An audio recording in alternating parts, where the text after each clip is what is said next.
सतनाम श्री वाहिगुरु साहिब जी। गुरु गरीब निवास,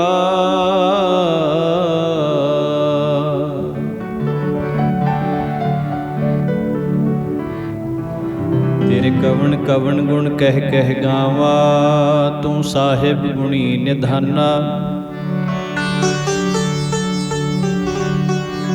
तुमरी महिमा बरन ना साकों,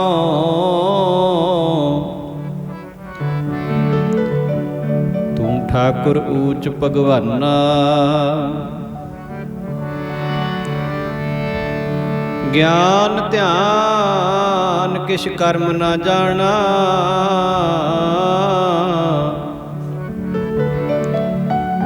नाहिन निर्मल करनी। साध संगत कै अंचल लावो,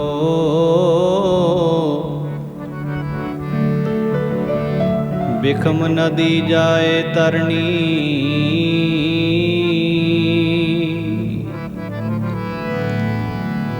किश कहना कहन न जाए जी, वड्डे कियां वड्डियाइयां। कहना कहन न जाए, वड्डे कियां वड्डियाइयां। कहना कहन न जाए जी, वड्डे कियां वड्डियाइयां। कहना कहन न जाए जी, वड्डे कियां वड्डियाइयां। कहना कहन न जाए जी, वड्डे कियां वड्डियाइयां। किछ कहना कहन न जाए जी, वड्डे कियां वड्डियाइयां। किछ कहना कहन न जाए जी, किछ कहना कहन न जाए जी, वड्डे कियां वड्डियाइयां। कहना कहन न जाए जी, वड्डे कियां वड्डियाइयां। कहना कहन न जाए जी, वड्डे कियां वड्डियाइयां। कहना कहन न जाए जी, वड्डे कियां वड्डियाइयां। किछ कहना कहन न जाए जी, वड्डे कियां वड्डियाइयां। कहना कहन न जाए जी, वड्डे कियां वड्डियाइयां। वड्डे कियां वड्डियाइयां, वड्डे कियां वड्डियाइयां। वड्डे कियां वड्डियाइयां जी, वड्डे कियां वड्डियाइयां। वड्डे कियां वड्डियाइयां, वड्डे कियां वड्डियाइयां।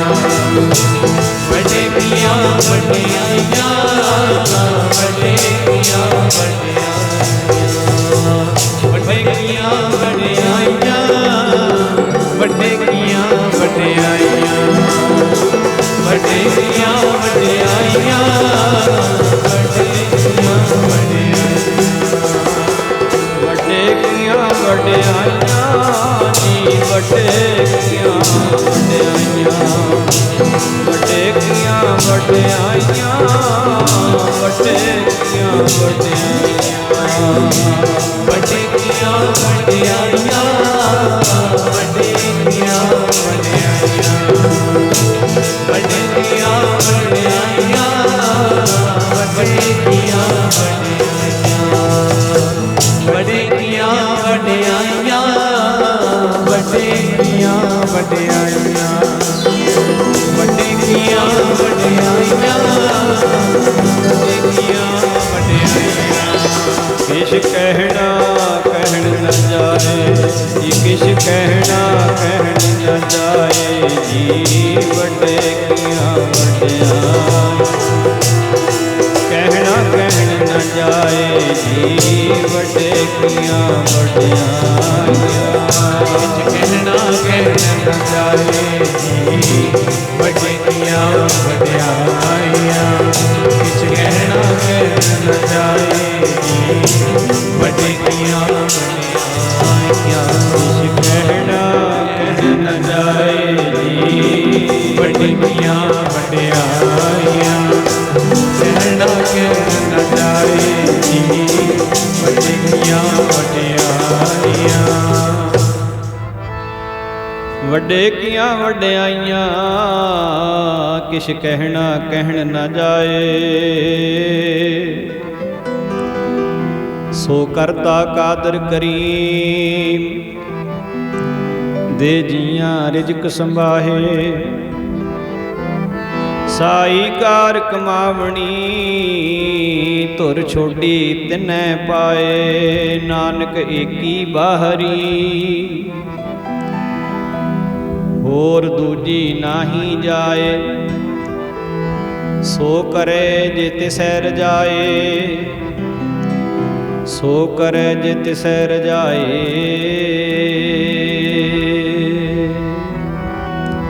ਤੇਰੇ ਚੋਜ ਨੇ ਨਿਆਰੇ ਸੱਚੇ ਪਾਤਸ਼ਾਹ, ਤੇਰੇ ਚੋਜ ਨੇ ਨਿਆਰੇ ਸੱਚੇ ਪਾਤਸ਼ਾਹ। ਤੇਰੇ ਚੋਜ ਨੇ ਨਿਆਰੇ ਸੱਚੇ ਪਾਤਸ਼ਾਹ, ਤੇਰੇ ਚੋਜ ਨੇ ਨਿਆਰੇ ਸੱਚੇ ਪਾਤਸ਼ਾਹ। ਤੇਰੇ ਚੋਜ ਨੇ ਨਿਆਰੇ ਸੱਚੇ ਪਾਤਸ਼ਾਹ, ਤੇਰੇ ਚੋਜ ਨੇ ਨਿਆਰੇ ਸੱਚੇ ਪਾਤਸ਼ਾਹ। ਤੇਰੇ ਚੋਜ ਨੇ ਨਿਆਰੇ ਸੱਚੇ ਪਾਤਸ਼ਾਹ, ਤੇਰੇ ਚੋਜ ਨੇ ਨਿਆਰੇ ਸੱਚੇ ਪਾਤਸ਼ਾਹ। ਤੇਰੇ ਚੋਜ ਨੇ ਨਿਆਰੇ ਸੱਚੇ ਪਾਤਸ਼ਾਹ, ਤੇਰੇ ਚੋਜ ਨੇ ਨਿਆਰੇ ਸੱਚੇ ਪਾਤਸ਼ਾਹ। ਤੇਰੇ ਚੋਜ ਨੇ ਨਿਆਰੇ ਸੱਚੇ ਪਾਤਸ਼ਾਹ, ਤੇਰੇ ਚੋਜ ਨੇ ਨਿਆਰੇ ਸੱਚੇ ਪਾਤਸ਼ਾਹ। ਤੇਰੇ ਚੋਜ ਨੇ ਨਿਆਰੇ ਸੱਚੇ ਪਾਤਸ਼ਾਹ। ਜੀਵਾਂ ਨੇ ਕੀ ਭੇਦ ਭਾਵਨਾ, ਤੇਰੇ ਚੋਜ ਨੇ ਨਿਆਰੇ ਸੱਚੇ ਪਾਤਸ਼ਾਹ। ਜੀਵਾਂ ਨੇ ਕੀ ਭੇਦ ਭਾਵਨਾ, ਤੇਰੇ ਚੋਜ ਨੇ ਨਿਆਰੇ ਸੱਚੇ ਪਾਤਸ਼ਾਹ। ਜੀਵਾਂ ਨੇ ਕੀ ਭੇਦ ਭਾਵਨਾ, ਤੇਰੇ ਚੋਜ ਨੇ ਨਿਆਰੇ ਸੱਚੇ ਪਾਤਸ਼ਾਹ। ਜੀਵਾਂ ਨੇ ਕੀ ਭੇਦ ਭਾਵਨਾ, ਚੋਜ ਨੇ ਨਿਆਰੇ ਸੱਚੇ ਪਾਤਸ਼ਾਹ।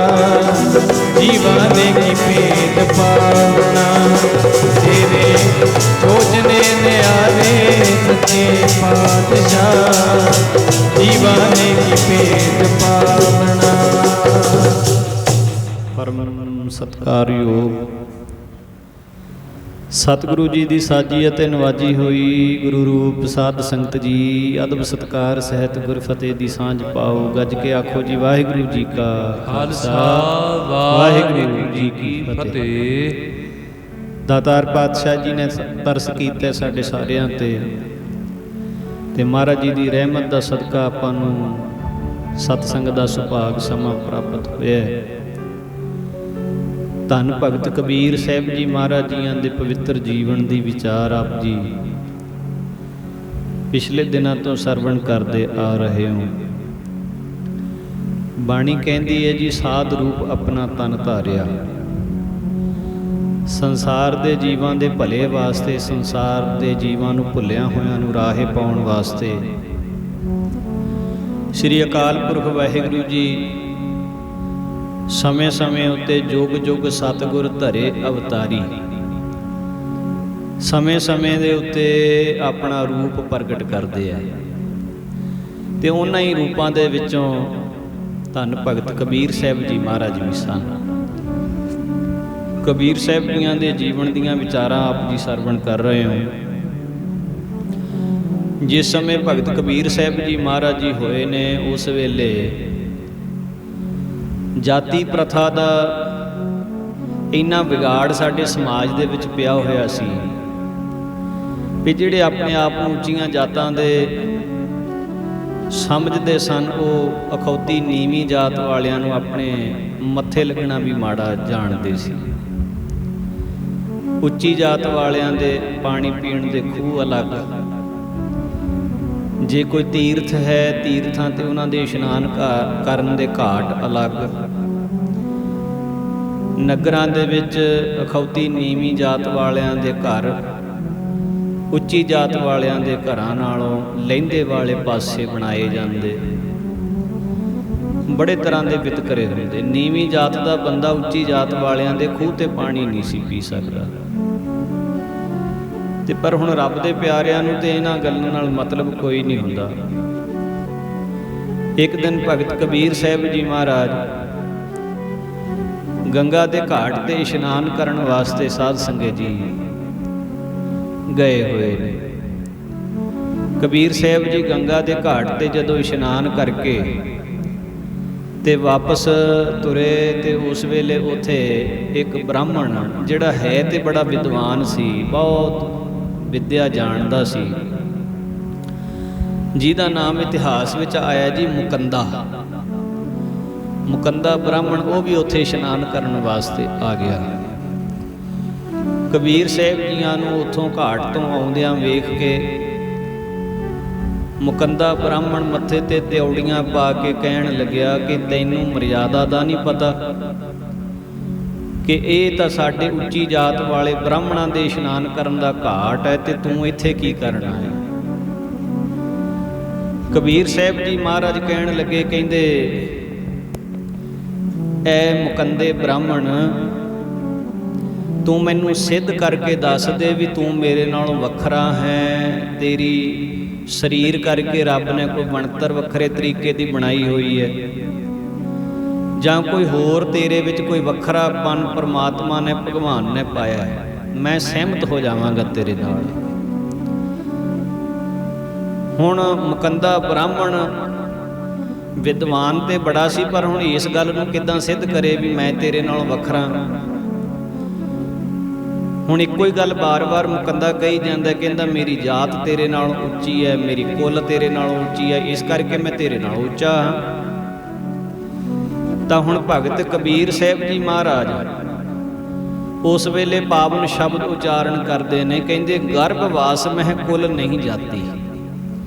ਕਹਿੰਦੇ ਐ ਮੁਕੱਦੇ, ਤੂੰ ਮੈਨੂੰ ਇਹ ਦੱਸ ਵੀ ਜਿੱਦਣ ਮਾਤਾ ਦੇ ਪੇਟ ਵਿੱਚ ਜਨਮ ਲੈਣ ਤੋਂ ਪਹਿਲਾਂ ਪੁੱਠਾ ਲੰਕਦਾ ਸੀ, ਕੀ ਤੈਨੂੰ ਪਤਾ ਸੀ ਉਸ ਵੇਲੇ ਤੇਰੀ ਕੁੱਲ ਕਿਹੜੀ ਹੈ ਤੇ ਤੇਰੀ ਜਾਤ ਕਿਹੜੀ ਹੈ? ਕੀ ਜਨਮ ਲੈਣ ਤੋਂ ਪਹਿਲਾਂ ਬੱਚੇ ਨੂੰ ਪਤਾ ਹੁੰਦਾ ਵੀ ਮੈਂ ਕਿਹੜੀ ਕੁੱਲ ਵਿੱਚ ਪੈਦਾ ਹੋ ਰਿਹਾ ਜਾਂ ਮੈਂ ਕਿਹੜੀ ਜਾਤੀ ਵਿੱਚ ਪੈਦਾ ਹੋ ਰਿਹਾ? ਤੇ ਮਾਤਾ ਦੇ ਉਦਰ ਦੇ ਵਿੱਚ ਜਦੋਂ ਬੱਚੇ ਦੀ ਪਰਵਰਿਸ਼ ਪਰਮਾਤਮਾ ਕਰ ਰਿਹਾ ਹੁੰਦਾ, ਕੀ ਕਿਸੇ ਦੇ ਨਾਲ ਉਹਦੀ ਜਾਤੀ ਜਾਂ ਉਹਦੀ ਕੁੱਲ ਕਰਕੇ ਪਰਮਾਤਮਾ ਵੱਲੋਂ ਕੋਈ ਵੱਖਰਾਪਨ ਮਿਲਦਾ? ਵੀ ਉੱਚੀ ਜਾਤ ਵਾਲਿਆਂ ਦੀ ਪਰਵਰਿਸ਼ ਜਿਹੜੀ ਹੈ ਉਹ ਪਰਮਾਤਮਾ ਹੋਰ ਤਰੀਕੇ ਕਰਦਾ ਹੋਵੇ ਤੇ ਨੀਵੀਂ ਜਾਤ ਵਾਲਿਆਂ ਦੀ ਪਰਵਰਿਸ਼ ਪਰਮਾਤਮਾ ਹੋਰ ਤਰੀਕੇ ਕਰਦਾ ਹੋਵੇ। ਪਰਮਾਤਮਾ ਨੇ ਤੇ ਸਭ ਦੀ ਪਰਵਰਿਸ਼ ਜਨਮ ਲੈਣ ਤੋਂ ਪਹਿਲਾਂ ਮਾਤਾ ਦੇ ਉਦਰ ਦੇ ਵਿੱਚ ਇੱਕੋ ਜਿਹੀ ਕੀਤੀ ਹੈ। ਉਹੋ ਜਿਹਾ ਹੀ ਤੇਰਾ ਪਾਲਣ ਪੋਸ਼ਣ ਸਰੀਰ ਦਾ ਹੋਇਆ, ਉਹੋ ਜਿਹਾ ਹੀ ਮੇਰਾ ਹੋਇਆ। ਵੱਖਰਾਪਨ ਤੇਰੇ ਵਿੱਚ ਕਿੱਥੋਂ ਹੈ? ਭਗਤ ਕਬੀਰ ਸਾਹਿਬ ਜੀ ਕਹਿੰਦੇ ਨੇ, ਗਰਭਵਾਸ ਮਹਿ ਕੁੱਲ ਨਹੀਂ ਜਾਤੀ, ਬ੍ਰਹਮ ਬਿੰਦ ਤੇ ਸਭ ਉਤਪਾਤੀ। ਸਾਰਿਆਂ ਨੂੰ ਪੈਦਾ ਕਰਨ ਵਾਲਾ ਪਰਮਾਤਮਾ ਹੈ। ਪਰਮਾਤਮਾ ਦੀ ਅੰਸ਼ ਤੋਂ ਸਾਰੀ ਸ੍ਰਿਸ਼ਟੀ ਪੈਦਾ ਹੋਈ ਹੈ। ਕੋਈ ਵੀ ਜੀਵ ਉਹਦੇ ਨਾਲੋਂ ਵੱਖਰਾ ਨਹੀਂ ਹੈ। ਤੇ ਜੇ ਤੈਨੂੰ ਪੈਦਾ ਕਰਨ ਵਾਲਾ ਵੀ ਉਹੀ ਭਗਵਾਨ ਹੈ ਤੇ ਮੈਨੂੰ ਪੈਦਾ ਕਰਨ ਵਾਲਾ ਵੀ ਉਹੀ ਭਗਵਾਨ ਹੈ, ਤੇ ਮੁਕੰਦਿਆ ਮੈਨੂੰ ਇਸ ਗੱਲ ਦਾ ਜਵਾਬ ਦੇ ਵੀ ਤੂੰ ਮੇਰੇ ਨਾਲੋਂ ਉੱਚਾ ਕਿਵੇਂ ਹੋਇਆ? ਤੂੰ ਮੇਰੇ ਨਾਲੋਂ ਵੱਡਾ ਕਿਵੇਂ ਹੋਇਆ? ਅਗਲੀ ਪੰਕਤੀ 'ਚ ਕਹਿੰਦੇ ਨੇ, ਕਹੁਰੇ ਪੰਡਿਤ ਬਾਹਮਣ ਕਬ ਕੇ ਹੋਏ। ਐ ਪੰਡਿਤ ਮੁਕੰਦੇ, ਤੂੰ ਮੈਨੂੰ ਇਹ ਦੱਸ ਵੀ ਤੂੰ ਬ੍ਰਾਹਮਣ ਕਦੋਂ ਕਦਾ ਬਣ ਗਿਆ? ਜਨਮ ਤੋਂ ਪਹਿਲਾਂ ਤੇਰੇ ਸਰੀਰ ਦੇ ਨਾਲ ਤੇਰੀ ਜਾਤੀ ਕਰਕੇ ਜਾਂ ਕੁੱਲ ਕਰਕੇ ਪਰਮਾਤਮਾ ਵੱਲੋਂ ਕੋਈ ਵੱਖਰਾਪਣ ਨਹੀਂ ਬਣਾਇਆ ਗਿਆ, ਉਹ ਬਣਾਇਆ ਗਿਆ। ਤੇ ਜਨਮ ਲੈਣ ਤੋਂ ਬਾਅਦ ਤੇਰੇ ਨਾਮ ਦੇ ਨਾਲ ਕੁੱਲ ਜੁੜ ਗਈ, ਤੇਰੇ ਨਾਮ ਨਾਲ ਜਾਤ ਜੁੜ ਗਈ। ਤੇ ਹੁਣ ਤੂੰ ਦੱਸ ਕਹੋਰੇ ਪੰਡਿਤ ਐ ਵਿਦਵਾਨ ਮੁਕੰਦੇ, ਮੈਨੂੰ ਇਸ ਗੱਲ ਦਾ ਜਵਾਬ ਦੇ। ਬਾਹਮਣ ਕਾਪਕੇ ਹੋਏ, ਕਿਉਂ ਆਪਣੀ ਜਾਤ ਦਾ ਨਾਮ ਲੈ ਲੈ ਕੇ ਬਾਹਮਣ ਕਹਿ ਜਨਮ ਮਤ ਖੋਏ। ਬ੍ਰਾਹਮਣ ਬ੍ਰਾਹਮਣ ਕਹਿ ਕੇ ਆਪਣੇ ਆਪ ਨੂੰ ਉੱਚੀ ਜਾਤ ਦਾ ਕਹਿ ਕੇ ਆਪਣਾ ਜਨਮ ਨਾ ਗਵਾ। ਜਿਹੜਾ ਮੁੱਖ ਕੰਮ ਸੰਸਾਰ ਤੇ ਆਉਣ ਦਾ ਪ੍ਰਯੋਜਨ, ਜਿਸ ਵਾਸਤੇ ਦੇਹੀ ਮਿਲੀ ਹੈ, ਪਰਮਾਤਮਾ ਦਾ ਭਜਨ ਕਰ ਲੈ। ਸਾਰੇ ਜੀਵਾਂ ਦੇ ਵਿੱਚ ਇੱਕ ਪਰਮਾਤਮਾ ਦੀ ਅੰਸ਼ ਨੂੰ ਵੇਖ। ਬਾਣੀ ਵਿੱਚ ਆਉਂਦਾ ਨਾ ਜੀ, ਅਵਲ ਅੱਲਹ ਨੂਰ ਉਪਾਇਆ ਕੁਦਰਤ ਕੇ ਸਭ ਬੰਦੇ। ਏਕ ਨੂਰ ਤੇ ਸਭ ਜਗ ਉਪਜਿਆ ਕੌਣ ਭਲੇ। ਇੱਥੇ ਦੱਸ ਮਾੜਾ ਕੌਣ ਤੇ ਚੰਗਾ ਕੌਣ ਹੈ। ਸਾਰਿਆਂ ਨੂੰ ਪੈਦਾ ਕਰਨ ਵਾਲਾ ਇੱਕ ਪਰਮਾਤਮਾ। ਸਾਰਿਆਂ ਦੇ ਵਿੱਚ ਇੱਕ ਪਰਮਾਤਮਾ ਦੀ ਜੋਤ ਵਰਤ ਰਹੀ ਹੈ। ਕੌਣ ਭਲੇ ਕੋ ਮੰਦੇ, ਜਾਤ ਕਰਕੇ ਕੁੱਲ ਕਰਕੇ ਕੌਣ ਚੰਗਾ ਤੇ ਕੌਣ ਮਾੜਾ। ਕੁਦਰਤ ਕੇ ਸਾਰੇ ਬਣਾਏ ਹੋਏ, ਪਰਮੇਸ਼ਰ ਦੇ ਸਾਰੇ ਬਣਾਏ ਹੋਏ ਬੰਦੇ ਨੇ। ਅੱਲਾ ਦਾ ਨੂਰ ਹੈ ਕੁਦਰਤ ਦੇ ਬੰਦੇ ਸਾਰੇ। ਅੱਲਾ ਦਾ ਨੂਰ ਹੈ ਕੁਦਰਤ ਦੇ ਬੰਦੇ ਸਾਰੇ। ਅੱਲਾ ਦਾ ਨੂਰ ਹੈ ਕੁਦਰਤ ਦੇ ਬੰਦੇ ਸਾਰੇ। ਅੱਲਾ ਦਾ ਨੂਰ ਹੈ ਕੁਦਰਤ ਦੇ ਬੰਦੇ ਸਾਰੇ। ਅੱਲਾ ਦਾ ਨੂਰ ਹੈ ਕੁਦਰਤ ਦੇ ਬੰਦੇ ਸਾਰੇ। ਅੱਲਾ ਦਾ ਨੂਰ ਹੈ ਕੁਦਰਤ ਦੇ ਬੰਦੇ ਸਾਰੇ। ਅੱਲਾ ਦਾ ਨੂਰ ਹੈ ਕੁਦਰਤ ਦੇ ਬੰਦੇ। ਅੱਲਾ ਦਾ ਨੂਰ ਹੈ ਕੁਦਰਤ ਦੇ ਬੰਦੇ ਸਾਰੇ। ਅੱਲਾ ਦਾ ਨੂਰ ਹੈ ਕੁਦਰਤ ਦੇ ਬੰਦੇ ਸਾਰੇ। ਅੱਲਾ ਦਾ ਨੂਰ ਹੈ ਕੁਦਰਤ ਦੇ ਬੰਦੇ ਸਾਰੇ। ਅੱਲਾ ਦਾ ਨੂਰ ਹੈ ਕੁਦਰਤ ਦੇ ਬੰਦੇ ਸਾਰੇ। ਅੱਲਾ ਦਾ ਨੂਰ ਹੈ ਕੁਦਰਤ ਦੇ ਬੰਦੇ ਸਾਰੇ। ਕੁਦਰਤ ਦੇ ਬੰਦੇ ਸਾਰੇ। ਕੁਦਰਤ ਦੇ ਬੰਦੇ ਸਾਰੇ। ਕੁਦਰਤ ਦੇ ਬੰਦੇ ਸਾਰੇ। ਕੁਦਰਤ ਦੇ ਬੰਦੇ ਸਾਰੇ। ਕੁਦਰਤ ਦੇ ਬੰਦੇ ਸਾਰੇ। ਕੁਦਰਤ ਦੇ ਬੰਦੇ ਸਾਰੇ। ਕੁਦਰਤ ਦੇ ਬੰਦੇ ਸਾਰੇ। ਕੁਦਰਤ ਦੇ ਬੰਦੇ ਸਾਰੇ। ਕੁਦਰਤ ਦੇ ਬੰਦੇ ਸਾਰੇ। ਕੁਦਰਤ ਦੇ ਬੰਦੇ ਸਾਰੇ। ਕੁਦਰਤ ਦੇ ਬੰਦੇ ਸਾਰੇ। ਕੁਦਰਤ ਦੇ ਬੰਦੇ ਸਾਰੇ। ਅੱਲਾ ਦਾ ਨੂਰ ਹੈ ਕੁਦਰਤ ਦੇ ਬੰਦੇ ਸਾਰੇ। ਅੱਲਾ ਦਾ ਨੂਰ ਹੈ ਕੁਦਰਤ ਦੇ ਬੰਦੇ ਸਾਰੇ। ਅੱਲਾ ਦਾ ਨੂਰ ਹੈ ਕੁਦਰਤ ਦੇ ਬੰਦੇ ਸਾਰੇ। ਅੱਲਾ ਦਾ ਨੂਰ ਹੈ ਕੁਦਰਤ ਦੇ ਬੰਦੇ ਸਾਰੇ। ਅੱਲਾ ਦਾ ਨੂਰ ਹੈ ਕੁਦਰਤ ਦੇ ਬੰਦੇ ਸਾਰੇ। ਅੱਲਾ ਦਾ ਨੂਰ ਹੈ ਕੁਦਰਤ ਦੇ ਬੰਦੇ ਸਾਰੇ। ਕਹਿੰਦੇ ਜੀ ਮੁਕੰਦੇ ਬ੍ਰਾਹਮਣ ਨੂੰ ਕਬੀਰ ਸਾਹਿਬ ਜੀ ਮਹਾਰਾਜ ਸਮਝਾਉਂਦੇ ਆ। ਰਹਾਉ ਵਾਲੀਆਂ ਪੰਕਤੀਆਂ ਨੇ ਜੀ। ਕਹਿੰਦੇ ਕਹੋਰੇ ਪੰਡਿਤ ਬਾਹਮਣ ਕਬਕੇ ਹੋਏ। ਬਾਹਮਣ ਕਹਿ ਜਨਮ ਮਤ ਖੋਏ। ਹੁਣ ਰਹਾਉ ਤੋਂ ਬਾਅਦ ਅੱਗੇ ਫਰਮਾਨ ਕਰਦੇ ਨੇ, ਬਹੁਤ ਸਿੱਧੇ ਤੇ ਠੇਠ ਚੋਟ ਵੱਜਵੇਂ ਵਚਨ ਨੇ ਜੀ। ਕਹਿੰਦੇ ਐ ਮੁਕੰਦੇ ਬ੍ਰਾਹਮਣ, ਜੋ ਤੂੰ ਬ੍ਰਾਹਮਣ ਬ੍ਰਾਹਮਣੀ ਜਾਇਆ ਤਉ ਆਨ ਬਾਟ ਕਾਹੇ ਨਹੀਂ ਆਇਆ। ਪਰਮਾਤਮਾ ਨੇ ਸੰਸਾਰ ਦੇ ਪੈਦਾ ਹੋਣ ਦਾ ਜੋ ਨਿਯਮ ਬਣਾਇਆ ਹੈ, ਮੈਂ ਵੀ ਉਸੇ ਤਰੀਕੇ ਨਾਲ ਹੀ ਜਨਮਿਆ, ਤੇਰਾ ਵੀ ਜਨਮ ਉਸੇ ਤਰੀਕੇ ਹੋਇਆ। ਜੇ ਪਰਮਾਤਮਾ ਨੇ ਕਿਸੇ ਦੇ ਜਾਤ ਕਰਕੇ ਕੋਈ ਫਰਕ ਪਾਉਣਾ ਸੀ ਤਾਂ ਫਿਰ ਐ ਮੁਕੰਦੇ ਬ੍ਰਾਹਮਣ ਤੇਰੇ ਜਨਮ ਲੈਣ ਦਾ ਤਰੀਕਾ ਕੋਈ ਹੋਰ ਹੋਣਾ ਚਾਹੀਦਾ ਸੀ। ਤੁਮ ਕਤ ਬ੍ਰਾਹਮਣ ਹਮ ਕਤ ਸੂਦ, ਤੁਸੀਂ ਬ੍ਰਾਹਮਣ ਕਿਵੇਂ ਬਣ ਗਏ ਤੇ ਅਸੀਂ ਸ਼ੂਦਰ ਕਿਵੇਂ ਰਹਿ ਗਏ? ਪ੍ਰਮਾਤਮਾ ਵੱਲੋਂ ਕਿੱਥੇ ਕਮੀ ਰਹਿ ਗਈ ਜਿੱਥੇ ਸਾਨੂੰ ਨੀਚ ਬਣਾ ਦਿੱਤਾ ਉਹਨੇ। ਤੁਮ ਕਤ ਬ੍ਰਾਹਮਣ ਹਮ ਕਤ ਸੂਦ, ਹਮ ਕਤ ਲੋਹੂ ਤੁਮ ਕਤ ਦੂਧ।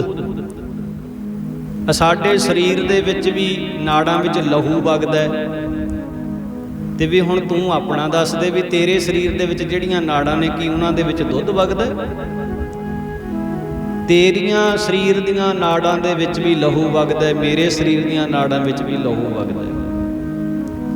ਫਰਕ ਕਿੱਥੇ ਹੈ ਫਿਰ?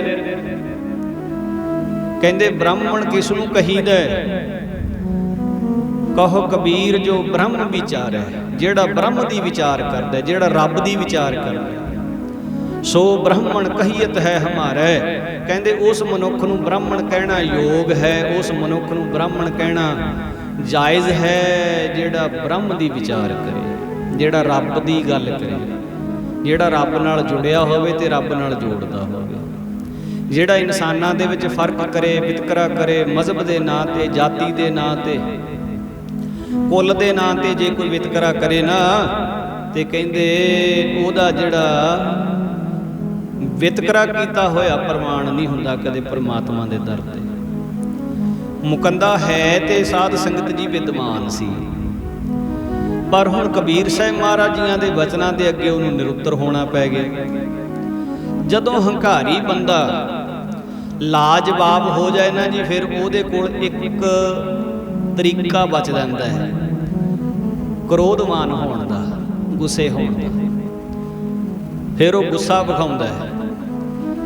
ਮੁਕੰਦਾ ਬੇਸ਼ੱਕ ਨਿਰੁੱਤਰ ਸੀ, ਜਵਾਬ ਨਹੀਂ ਸੀ ਕੋਈ ਉਹਦੇ ਕੋਲੇ, ਆਪਣਾ ਵੱਖਰਾਪਨ ਉੱਚਾਪਨ ਸਾਬਤ ਕਰਨ ਦਾ ਉਹਦੇ ਕੋਲੇ ਕੋਈ ਤਰੀਕਾ ਨਹੀਂ ਸੀ, ਪਰ ਉਹ ਕਬੀਰ ਸਾਹਿਬ ਨੂੰ ਮਾੜਾ ਚੰਗਾ ਬੋਲਦਾ ਹੋਇਆ ਗੰਗਾ ਤੇ ਇਸ਼ਨਾਨ ਕਰਕੇ ਤੇ ਆਪਣੇ ਘਰ ਨੂੰ ਗੁੱਸੇ ਨਾਲ ਭਰਿਆ ਪੀਤਾ ਮੁੜ ਗਿਆ। ਚਾਹੀਦਾ ਤੇ ਉਹਨੂੰ ਇਹ ਸੀ ਵੀ ਨਿਰੁੱਤਰ ਹੋ ਗਿਆ ਸੀ ਤੇ ਕਬੀਰ ਸਾਹਿਬ ਜੀ ਅੱਗੇ ਝੁਕ ਜਾਂਦਾ, ਮੱਥਾ ਟੇਕ ਕੇ ਮਾਫੀ ਮੰਗ ਲੈਂਦਾ, ਪਰ ਉਹਨੇ ਇਦਾਂ ਨਹੀਂ ਕੀਤਾ। ਉਹਨੇ ਕੀ ਕੀਤਾ ਜੀ? ਗੁੱਸੇ ਹੋ ਕੇ ਘਰ ਚਲਿਆ ਗਿਆ। ਧਰਮ ਪਤਨੀ ਮੁਕੰਦੇ ਦੀ ਕਹਿੰਦੀ ਮਹਾਰਾਜ ਆਓ, ਆ ਜਾਓ, ਬੈਠੋ, ਹੁਣ ਤੁਸੀਂ ਭੋਜਨ ਛਕ ਲਓ। ਤੁਸੀਂ ਬੜੇ ਗੁੱਸੇ 'ਚ ਲੱਗ ਰਹੇ ਹੋ, ਚਿਹਰਾ ਤੁਹਾਡਾ ਲਾਲ ਹੋਇਆ ਪਿਆ, ਗੱਲ ਕੀ ਹੈ? ਕਹਿੰਦਾ ਗੱਲ ਨਾ ਪੁੱਛ, ਅੱਜ ਸਵੇਰੇ ਸਵੇਰੇ ਮੇਰੇ ਮੱਥੇ ਸ਼ੂਦਰ ਲੱਗ ਗਿਆ, ਉਹ ਜੁਲਾਹਾ ਕਬੀਰ ਮੇਰੇ ਮੱਥੇ ਲੱਗ ਗਿਆ, ਉਹਦੇ ਨਾਲ ਮੇਰਾ ਕੁਛ ਵਾਦ ਵਿਵਾਦ ਹੋ ਗਿਆ।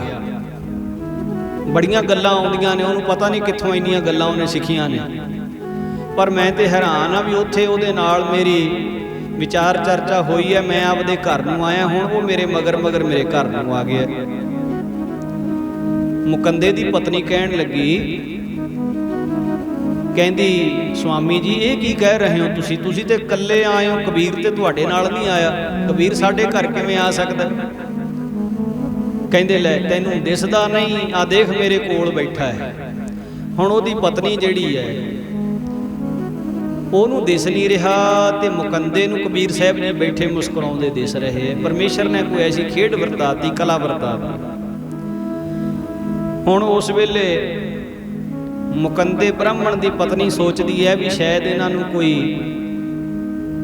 ਦਿਮਾਗੀ ਕੋਈ ਐਸੀ ਖੇਡ ਵਰਤ ਗਈ ਹੈ ਵੀ ਜਿਵੇਂ ਗੱਲ ਦੀ ਸਮਝ ਨਹੀਂ ਆ ਰਹੀ, ਕਹੀ ਕੁਝ ਹੋਰ ਹੀ ਜਾਂਦੇ ਆ,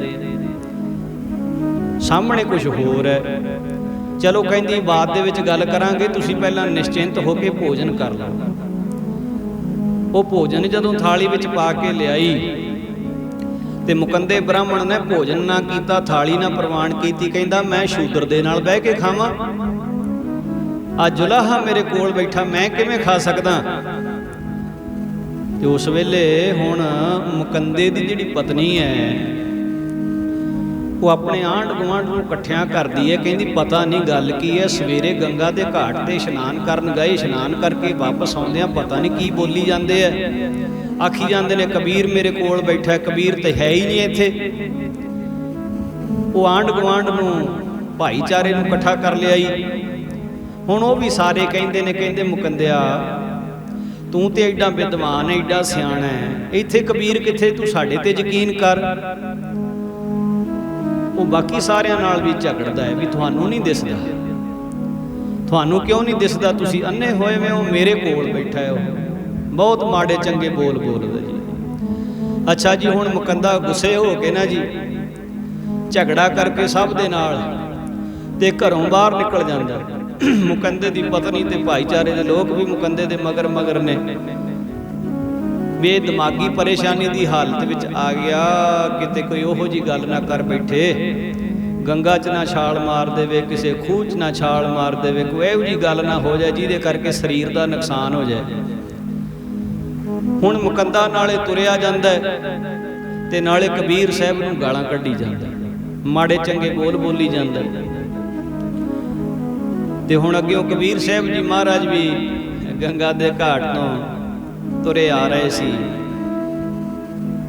ਤੇ ਹੁਣ ਮੁਕੰਦੇ ਨੇ ਉਸ ਵੇਲੇ ਤੁਰੇ ਜਾਂਦੇ ਨੇ, ਪੱਥਰ ਚੱਕਿਆ ਤੇ ਕ੍ਰੋਧ ਦੇ ਵਿੱਚ ਆਏ ਹੋਏ ਨੇ ਕਬੀਰ ਸਾਹਿਬ ਦੇ ਪੱਥਰ ਮਾਰਿਆ।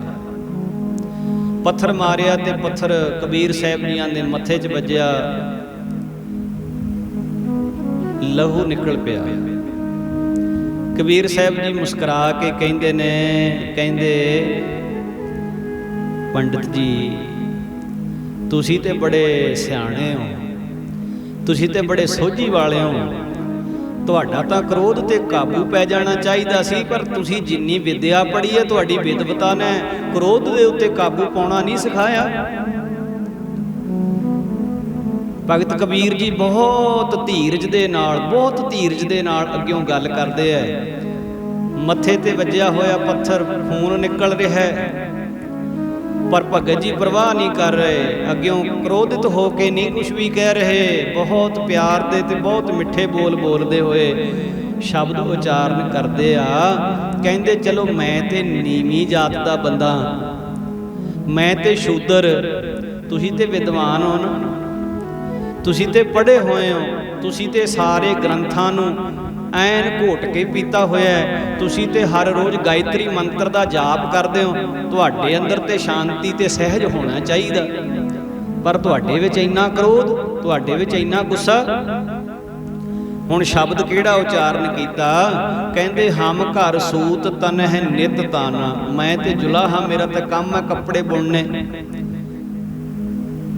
ਇਸ ਕਰਕੇ ਮੇਰੇ ਘਰ ਦੇ ਵਿੱਚ ਤੇ ਮੈਂ ਰੋਜ਼ ਤਾਣਾ ਤਣਦਾ ਹਾਂ, ਸੂਤਰ ਕੱਤਦਾ ਹਾਂ, ਕੰਠ ਜਨੇਊ ਤੁਮਾਰੇ, ਤੇਰੇ ਗਲੇ ਦੇ ਵਿੱਚ ਤੇ ਧਰਮ ਦਾ ਚਿੰਨ ਪਾਇਆ ਹੋਇਆ ਨਾ, ਜਨੇਊ ਹੈ ਤੇਰੇ ਗਲੇ ਵਿੱਚ ਪਾਇਆ ਹੋਇਆ, ਪਰ ਤੇਰੇ ਗਲੇ ਵਿੱਚ ਪਾਇਆ ਹੋਇਆ ਜਨੇਊ ਤੇ ਥੋੜਾ ਜਿਹਾ ਸੂਤਰ ਹੈ, ਤੇ ਮੇਰੇ ਘਰ ਦੇ ਵਿੱਚ ਮੈਂ ਸੂਤ ਕੱਤਦਾ ਤੇ ਸੂਤ ਦਾ ਤਾਣਾ ਤਣਦਾ, ਇਦਾਂ ਦੇ ਸੂਤਰ ਪਤਾ ਨਹੀਂ ਮੇਰੇ ਘਰ ਕਿੰਨੇ ਕੁ ਪਏ ਨੇ, ਤੂੰ ਇੱਕ ਸੂਤਰ ਪਾਇਆ ਹੋਇਆ ਇਹ ਜਨੇਊ, ਮੇਰੇ ਘਰੇ ਕਿੰਨੇ ਸੂਤਰ ਨੇ।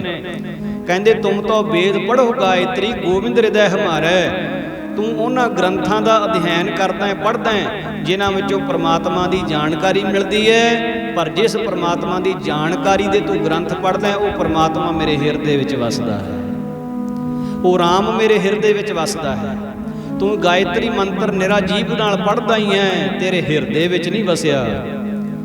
ਮੇਰੀ ਜਿਹਬਾ ਬਿਸਨ ਨੈਣ ਨਾਰਾਇਣ ਹਿਰਦੈ ਬਸਹਿ ਗੋਬਿੰਦਾ, ਹੇ ਕਮਲੇ ਬ੍ਰਾਹਮਣ, ਪ੍ਰਭੂ ਜੀ ਤਾਂ ਮੇਰੀ ਜੀਭਾ ਦੇ ਉੱਤੇ, ਮੇਰੀਆਂ ਅੱਖਾਂ ਵਿੱਚ ਤੇ ਮੇਰੇ ਦਿਲ ਵਿੱਚ ਹਰ ਵੇਲੇ ਵਸਦੇ ਹਨ। ਜਮ ਦਵਾਰ ਜਬ ਪੂਛਸ ਬਬਰੇ, ਤਬ ਕਿਆ ਕਹਿਸ ਮੁਕੰਦਾ, ਹੇ ਮੁਕੰਦੇ ਬ੍ਰਾਹਮਣ, ਧਰਮ ਰਾਜੇ ਦੀ ਕਚਹਿਰੀ ਦੇ ਵਿੱਚ ਜਿੱਦਣ ਲੇਖਾ ਹੋਇਆ, ਹਿਸਾਬ ਹੋਇਆ, ਉਦਣ ਤੂੰ ਗ੍ਰੰਥ ਪੜ੍ਹੇ ਹੋਏ ਨੇ,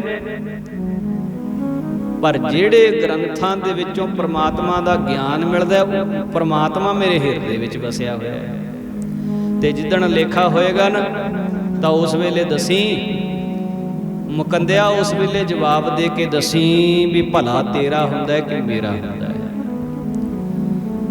ਹਮ ਗੋਰੂ ਤੁਮ ਗੁਆਰ ਗੁਸਾਈ, ਜਨਮ ਜਨਮ ਰਖਵਾਰੇ, ਕਬੂ ਨ ਪਾਰ ਉਤਾਰ ਚਰਾਇਓ, ਕੈਸੇ ਖਸਮ ਹਮਾਰੇ। ਬੜਿਆਂ ਯੁੱਗਾਂ ਤੋਂ ਲੈ ਕੇ ਤੁਸੀਂ ਸਾਡੇ ਖਾਸਮ ਬਣੇ ਹੋਏ ਹੋ, ਸਾਨੂੰ ਆਪਣੀਆਂ ਗਾਈਆਂ ਸਮਝਦੇ ਹੋ, ਸਾਨੂੰ ਆਪਣੇ ਪਸ਼ੂਆਂ ਦੀ ਤਰ੍ਹਾਂ ਸਮਝਦੇ ਹੋ, ਸਾਨੂੰ ਸ਼ੂਦਰ ਕਹਿੰਦੇ ਹੋ। ਕਬਹੂ ਨਾ ਪਾਰ ਉਤਾਰ ਚੜਾਇਓ ਹੋ, ਪਰ ਤੁਸੀਂ ਸਾਨੂੰ ਸਦਾ ਨਕਾਰ ਕੇ ਰੱਖਿਆ, ਕਦੇ ਸਾਨੂੰ ਨੇੜੇ ਨਹੀਂ ਲੱਗਣ ਦਿੰਦੇ। ਤੁਸੀਂ ਸਾਨੂੰ ਭਵ ਸਾਗਰ ਤੋਂ ਕਿਵੇਂ ਪਾਰ ਕਰ ਦਿਓਗੇ ਐ ਬ੍ਰਾਹਮਣ ਜੀ? ਸਾਨੂੰ ਤੇ ਤੁਸੀਂ ਨੇੜੇ ਨਹੀਂ ਲਾਉਂਦੇ। ਤੂੰ ਬਾਹਮਣ ਮੈਂ ਕਾਸੀਕ ਜੁਲਹਾ, ਬੁੱਝੋ ਮੋਰ ਗਿਆਨਾ। ਤੂੰ ਕਾਂਸ਼ੀ ਦਾ ਬ੍ਰਾਹਮਣ ਹੈ ਤੇ ਮੈਂ ਕਾਂਸ਼ੀ ਦੇ ਵਿੱਚ ਰਹਿਣ ਵਾਲਾ ਇੱਕ ਨੀਵੀਂ ਜਾਤ ਦਾ ਜੁਲਾਹਾ ਹਾਂ। ਮੈਨੂੰ ਤੇ ਵਿਦਿਆ ਪੜ੍ਹਨ ਦਾ ਵੀ ਹੱਕ ਨਹੀਂ ਦਿੱਤਾ ਤੁਹਾਡੇ ਸ਼ਾਸਤਰਾਂ ਅਨੁਸਾਰ, ਪਰ ਤੂੰ ਮੇਰੇ ਗਿਆਨ ਨੂੰ ਸਮਝ। ਤੁਮ ਤੋ ਜਾਚੇ ਭੂਪਤ ਰਾਜੇ, ਹਮ ਸੋ ਮੋਰ ਧਿਆਨਾ। ਪਰ ਮੇਰੀ ਇੱਕ ਗੱਲ ਦੀ ਵਿਚਾਰ ਸੋਚ ਕਿ ਵਿਦਿਆ ਪੜ੍ਹ ਕੇ ਆਖਰ ਤੁਸੀਂ ਕੀਤਾ ਕੀ ਹੈ? ਵਿਦਿਆ ਹਾਸਲ ਕਰਕੇ ਤੁਸੀਂ ਕੀਤਾ ਕੀ ਹੈ? ਰਾਜਿਆਂ ਦੇ ਦਰ ਤੇ ਮੰਗਦੇ ਫਿਰਦੇ ਹੋ ਆਪਣੀ ਵਿਦਿਆ ਦੇ ਆਸਰੇ। ਰਾਜਿਆਂ ਨੂੰ ਸ਼ਲੋਕ ਸੁਣਾ ਕੇ, ਉਸਤਤੀ ਸੁਣਾ ਕੇ, ਕਥਾ ਸੁਣਾ ਕੇ ਰਾਜਿਆਂ ਦੇ ਦਰ ਤੇ ਮੰਗਦੇ ਫਿਰਦੇ ਹੋ। ਤੁਹਾਡੇ ਹਿਰਦੇ ਵਿੱਚ ਗੋਬਿੰਦ ਨਹੀਂ। ਪਰ ਵੇਖ, ਮੈਂ ਗਰੀਬ ਜੁਲਾਹਾ, ਕੱਪੜੇ ਬੁਣ ਕੇ ਗੁਜ਼ਾਰਾ ਕਰਨ ਵਾਲਾ, ਮੇਰੇ ਹਿਰਦੇ ਵਿੱਚ ਇੱਕ ਪ੍ਰਮਾਤਮਾ ਤੋਂ ਵੱਡਾ ਕੋਈ ਰਾਜਾ ਨਹੀਂ ਹੈ। ਜੀ ਕੋਈ ਬਣ ਕੇ ਵਿਖਾਵੇ ਰਾਜਾ ਵਾਂਗ ਫਕੀਰਾਂ ਦੇ, ਬਣ ਕੇ ਵਿਖਾਵੇ ਰਾਜਾ ਵਾਂਗ ਫਕੀਰਾਂ ਦੇ, ਬਣ ਕੇ ਵਿਖਾਵੇ ਰਾਜਾ ਵਾਂਗ ਫਕੀਰਾਂ ਦੇ, ਬਣ ਕੇ ਵਿਖਾਵੇ ਰਾਜਾ ਵਾਂਗ ਫਕੀਰਾਂ। ਕੋਈ ਬਣ ਕੇ ਵਿਖਾਵੇ ਰਾਜਾ ਵਾਂਗ ਫਕੀਰਾਂ ਦੇ, ਬਣ ਕੇ ਵਿਖਾਵੇ ਰਾਜਾ ਵਾਂਗ ਫਕੀਰਾਂ ਦੇ। ਕੋਈ ਬਣ ਕੇ ਵਿਖਾਵੇ ਰਾਜਾ, ਬਣ ਕੇ ਵਿਖਾਵੇ ਰਾਜਾ, ਬਣ ਕੇ ਵਿਖਾਵੇ ਰਾਜਾ, ਬਣ ਕੇ ਵਿਖਾਵੇ ਰਾਜਾ। ਕੋਈ ਬਣ ਕੇ ਵਿਖਾਵੇ ਰਾਜਾ, ਬਣ ਕੇ ਵਿਖਾਵੇ ਰਾਜਾ। ਜੀ ਕੋਈ ਬਣ ਕੇ ਵਿਖਾਵੇ ਰਾਜਾ ਵਾਂਗ ਫਕੀਰਾਂ ਦੇ, ਬਣ ਕੇ ਵਿਖਾਵੇ ਰਾਜਾ ਵਾਂਗ ਫਕੀਰਾਂ ਦੇ, ਬਣ ਕੇ ਵਿਖਾਵੇ ਰਾਜਾ ਵਾਂਗ ਫਕੀਰਾਂ ਦੇ।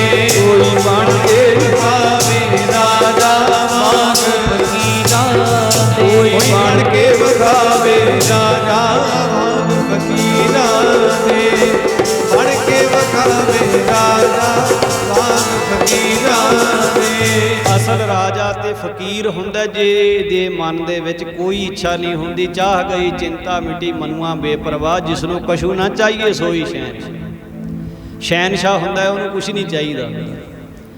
ਰੱਜੇ ਹੋਏ ਨੇ ਉਹ ਫਕੀਰ ਅਸਲ ਰਾਜੇ ਨੇ, ਸਾਧੂ ਸੰਤ ਮਹਾਤਮਾ ਅਸਲ ਰਾਜੇ ਨੇ। ਤੇ ਹੁਣ ਇਹ ਜਦੋਂ ਬਚਨ ਸੁਣੇ ਤੇ ਮੁਕੰਦੇ ਦਾ ਹੰਕਾਰ ਚੂਰੋ ਚੂਰ ਹੋ ਗਿਆ। ਚਰਨੀ ਡਿੱਗ ਪਿਆ ਕਬੀਰ ਸਾਹਿਬ ਮਹਾਰਾਜ ਜੀਆਂ ਦੇ। ਕਿੱਥੇ ਤੇ ਪੱਥਰ ਮਾਰਦਾ ਸੀ ਜੀ, ਤੇ ਕਿੱਥੇ ਚਰਨੀ ਡਿੱਗ ਕੇ ਕਹਿੰਦਾ, ਕਬੀਰ ਜੀ ਮੈਨੂੰ ਮੁਆਫੀ ਦੇ ਦਿਓ, ਮੈਂ ਜਾਤੀ ਦੇ ਹੰਕਾਰ ਦੇ ਵਿੱਚ ਪਤਾ ਨਹੀਂ ਤੁਹਾਨੂੰ ਕੀ ਕੁਝ ਕਿਹਾ ਹੈ, ਕਿਰਪਾ ਕਰੋ ਮੈਨੂੰ ਮੁਆਫੀ ਦੇ ਦਿਓ।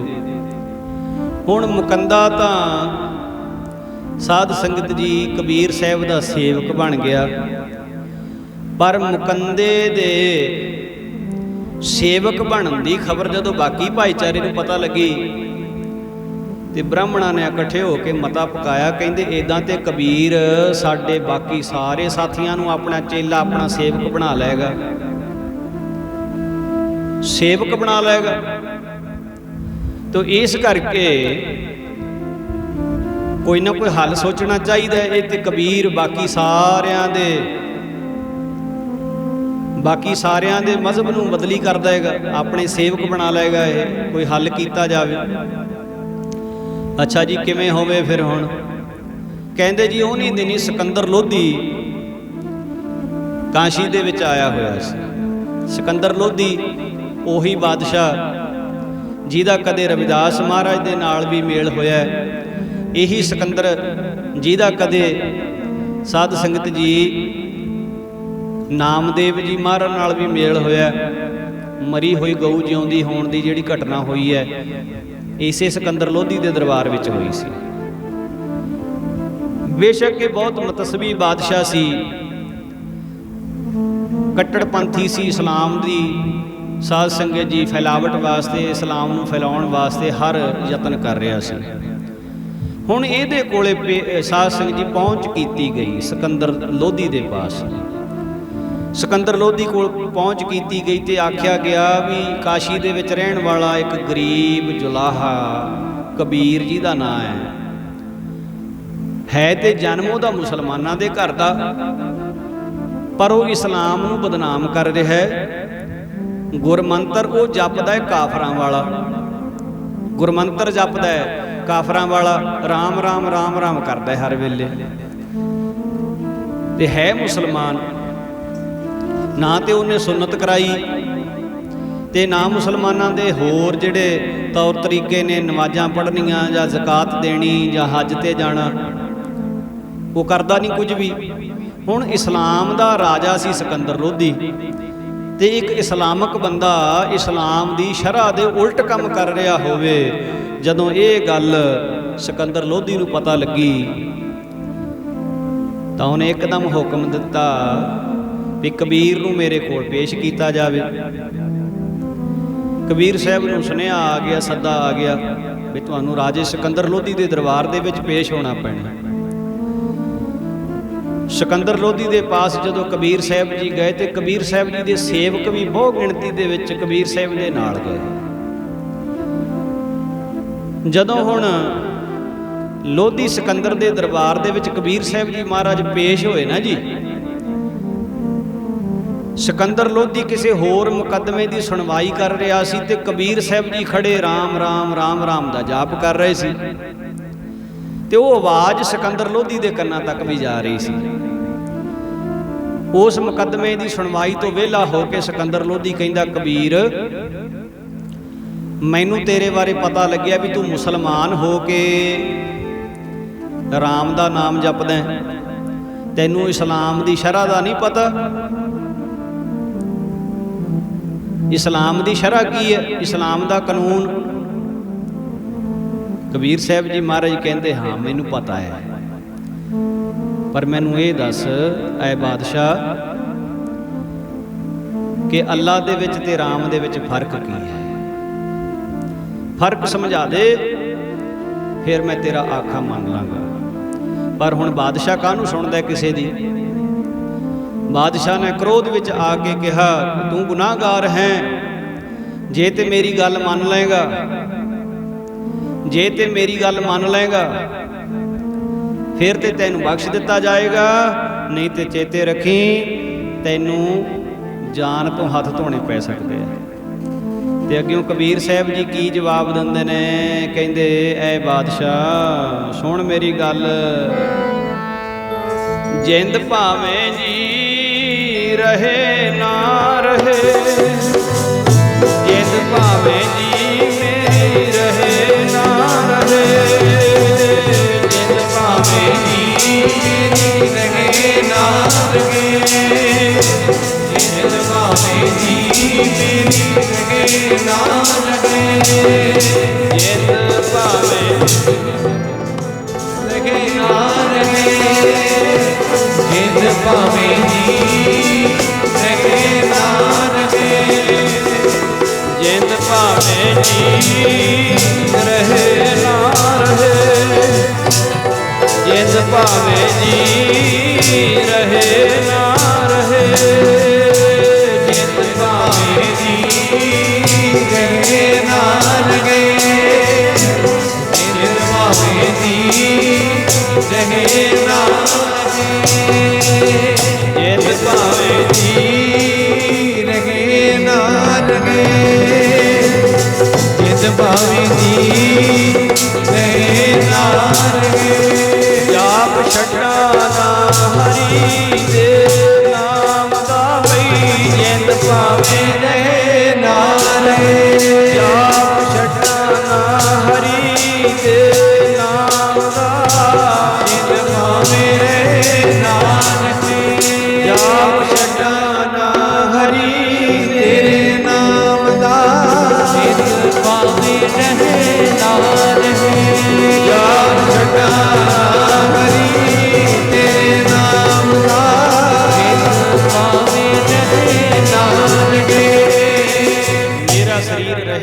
ਰਹੇ, ਮੈਨੂੰ ਇਸ ਗੱਲ ਦੀ ਚਿੰਤਾ ਕੋਈ ਨਹੀਂ, ਪਰ ਮੈਂ ਪਰਮਾਤਮਾ ਦਾ ਨਾਮ ਜਪਣਾ ਨਹੀਂ ਛੱਡ ਸਕਦਾ।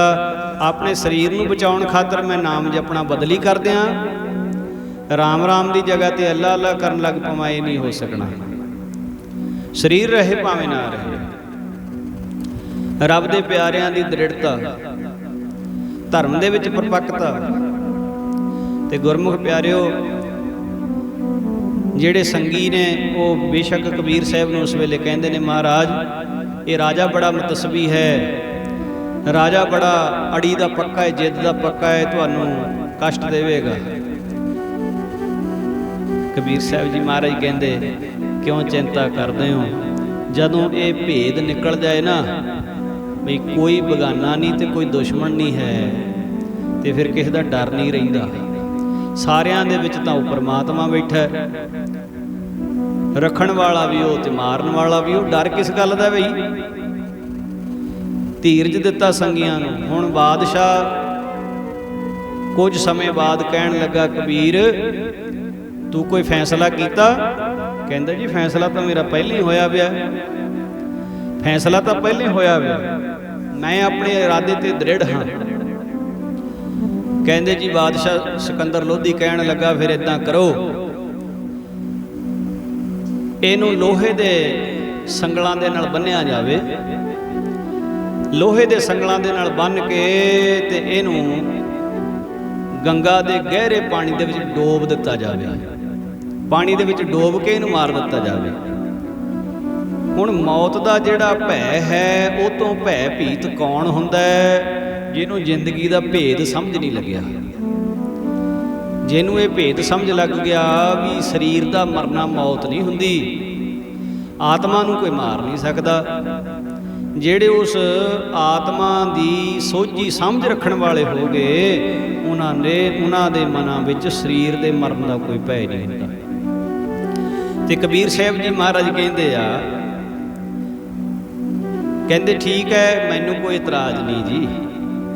ਸੇਵਾਦਾਰ ਸੇਵਕ ਜਿਹੜੇ ਨੇ ਕਬੀਰ ਸਾਹਿਬ ਦੇ, ਉਹ ਬਹੁਤ ਇਸ ਗੱਲੋਂ ਵਿਆਕੁਲ ਹਨ, ਬੜੇ ਤੜਫ ਰਹੇ ਨੇ ਵੀ ਇਹ ਕੀ ਖੇਡ ਵਰਤੀ, ਰਾਜਾ ਕਿਉਂ ਜਿੱਦ ਪਿਆ ਹੋਇਆ ਹੈ, ਰਾਜਾ ਕਿਉਂ ਕਬੀਰ ਸਾਹਿਬ ਨੂੰ ਮਾਰਨਾ ਚਾਹੁੰਦਾ ਹੈ। ਸੇਵਕ ਤੜਫਦੇ ਨੇ, ਬਿਲਕਦੇ ਨੇ, ਪਰ ਕਬੀਰ ਸਾਹਿਬ ਜੀ ਪਰਮਾਤਮਾ ਨੂੰ ਮੁਖਾਤਬ ਹੋ ਕੇ ਕਹਿੰਦੇ ਨੇ, ਕਹਿੰਦੇ ਹੇ ਭਗਵਾਨ ਮੈਨੂੰ ਪਤਾ ਹੈ ਉਸ ਨੂੰ ਕੋਈ ਮਾਰੇ ਨਾ ਜਿਸ ਦਾ ਤੂੰ ਰਾਖਾ ਹੋਵੇ, ਉਸ ਨੂੰ ਕੋਈ ਮਾਰੇ ਨਾ ਜਿਸ ਦਾ ਤੂੰ ਰਾਖਾ ਹੋਵੇ, ਉਸ ਨੂੰ ਕੋਈ ਮਾਰੇ ਨਾ ਜਿਸ ਦਾ ਤੂੰ ਰਾਖਾ ਹੋਵੇ, ਉਸ ਨੂੰ ਕੋਈ ਮਾਰੇ ਨਾ ਜਿਸ ਦਾ ਤੂੰ ਰਾਖਾ ਹੋਵੇ, ਉਸ ਨੂੰ ਕੋਈ ਮਾਰੇ ਨਾ ਜਿਸ ਦਾ ਤੂੰ ਰਾਖਾ ਹੋਵੇ, ਉਸ ਨੂੰ ਕੋਈ ਮਾਰੇ ਨਾ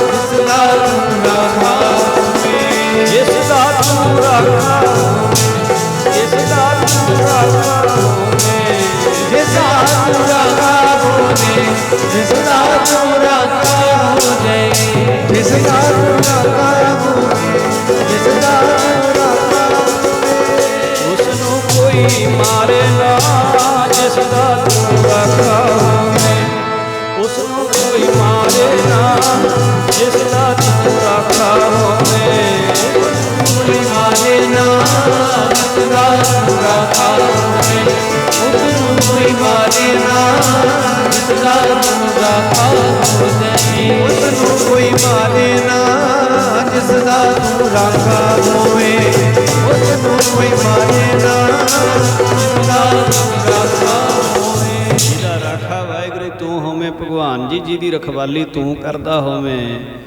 ਉਹਨੂੰ ਭਲਾ ਦੱਸੋ ਕੌਣ ਮਾਰ ਸਕਦਾ? ਵਿਸ਼ਵਾਸ ਹੈ, ਯਕੀਨ ਹੈ, ਭਰੋਸਾ ਹੈ, ਅਕੀਦਾ ਹੈ, ਨਹੀਂ ਡੋਲਦੇ। ਹੁਣ ਕਬੀਰ ਸਾਹਿਬ ਨੂੰ ਜੀ ਲੋਹੇ ਦੇ ਸੰਗਲਾਂ ਨਾਲ ਬੰਨ੍ਹਿਆ ਗਿਆ, ਤੇ ਲੋਹੇ ਦੇ ਸੰਗਲਾਂ ਨਾਲ ਬੰਨ੍ਹ ਕੇ ਤੇ ਗੰਗਾ ਦੇ ਘਾਟ ਤੇ ਲਿਆਂਦਾ ਗਿਆ।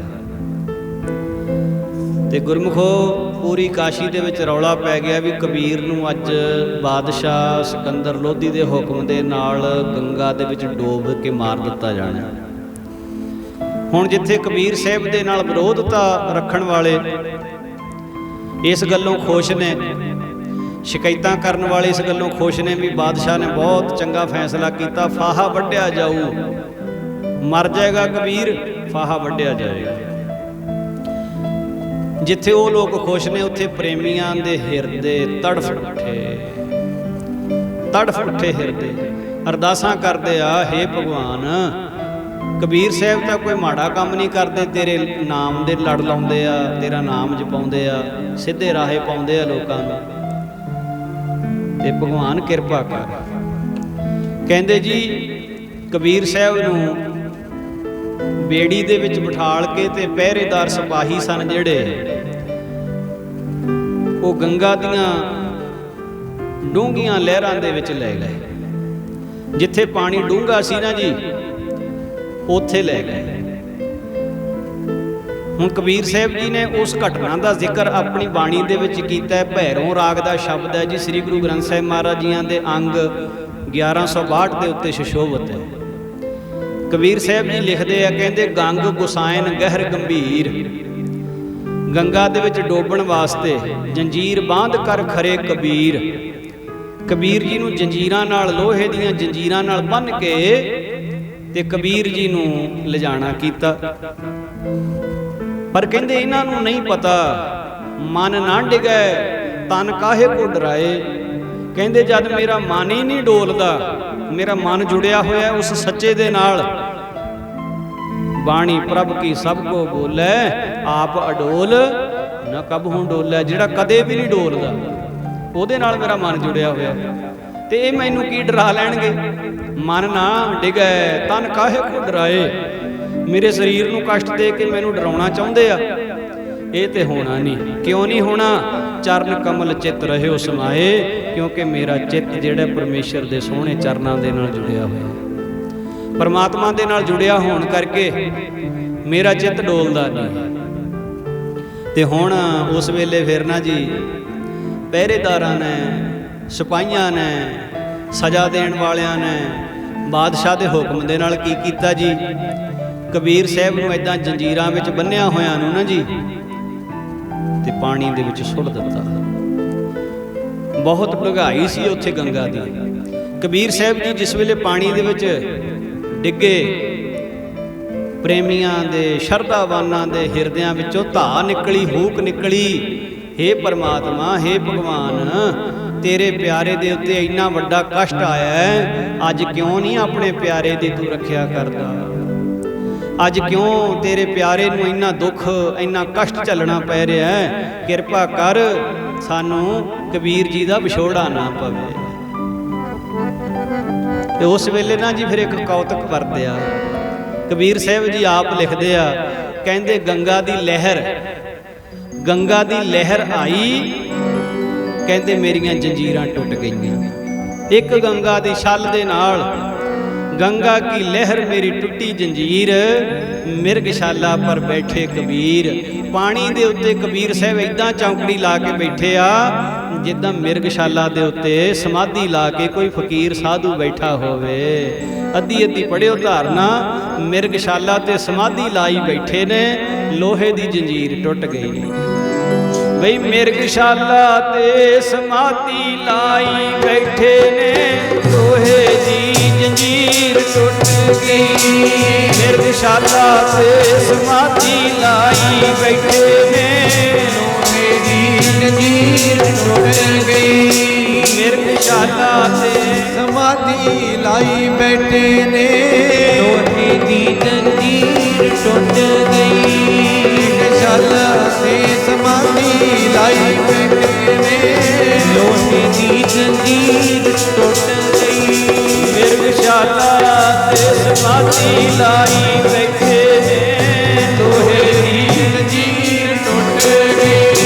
ਮਿਰਗਸ਼ਾਲਾ ਤੇ ਸਮਾਧੀ ਲਾਈ ਬੈਠੇ ਨੇ, ਲੋਹੇ ਦੀ ਜੰਜੀਰ ਟੁੱਟ ਗਈ।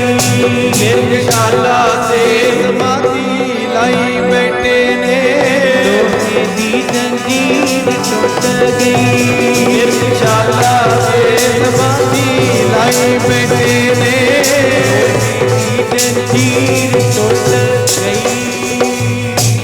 की लहर मेरी टुटी जंजीर, मृगशाला पर बैठे कबीर। मृगशाला जिस तरह साधु संत महात्मा महापुरखों ने नाम जपण वास्ते समाधि लाउण वास्ते साध संगत जी पुराने समयां दे विच ऋषि मुनि ਜਿਹੜੇ ਮਹਾਤਮਾ ਲੋਕ ਹੁੰਦੇ ਸੀ, ਤਪਸਵੀ ਲੋਕ ਹੁੰਦੇ ਸੀ, ਉਹ ਜਿਹੜੇ ਆਸਣ ਦੇ ਉੱਤੇ ਬੈਠ ਕੇ ਭਜਨ ਕਰਦੇ ਸੀ ਨਾ ਜੀ, ਜਿਸ ਤਰ੍ਹਾਂ ਸ਼ੇਰ ਦੀ ਖੱਲ